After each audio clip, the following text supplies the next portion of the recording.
ছেলের বাইক থেকে ছিটকে পড়ে মৃত্যু মায়ের। ঘটনাটি ঘটেছে তারকেশ্বর থানার অন্তর্গত চাপাডাঙ্গায়। তাদের বাড়ি তারকেশ্বর থানার অন্তর্গত দরবেশপুরে। তারকেশ্বর ব্যাংক থেকে ফিরছিলেন, সামনে হঠাৎই একটি বিড়াল আসে, সামনে ব্রেক করে ছিটকে পড়ে যায় বাইক থেকে মা ফিরোজা বেগম। তৎক্ষণাৎ স্থানীয় একটি হাসপাতালে ভর্তি করা হয়, সেখান থেকে রেফার করা হয় আরামবাগ মেডিকেল কলেজ হাসপাতালে। সেখানে আনলে চিকিৎসকরা তাকে মৃত বলে ঘোষণা করেন। কি বলছেন তার ছেলে আমরা শোনাবো।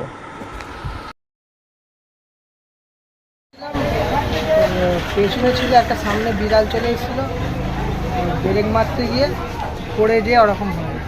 কোথায় হয়েছে? পড়ে গিয়েছিল? হ্যাঁ, গাড়ি স্পিড করে পড়ে গিয়েছিল?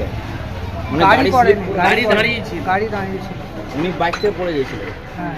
দিয়ে কি হয়েছিল? তারপরে হয়ে পড়ে যেয়ে ওরকম ওইখানে সামনে একটা হসপিটালে ভর্তি করলাম, ওইখান থেকে এইখানে ট্রান্সফার করলাম। কোথায় হয়েছিল এটা? চাপাডাঙ্গা। চাপাডাঙ্গা। বাড়ি কোথায়? দরবেশপুর। যিনি মারা গেছেন কি নাম? আমার মা হয়। কি নাম ওনার? ফিরোজা বেগম। ফিরোজা বেগম। বাড়ি কোথায় বললেন? দরবেশপুর। কোন থানা? কোন থানা? তারকেশ্বর থানা। আপনার নাম? ফারুক আলী মোল্লা। তারপর আরামবাগে নিয়ে আসতে কি বললো ডাক্তারবাবু? ডাক্তার চেক করে দেখলো নেই। মারা গেছে।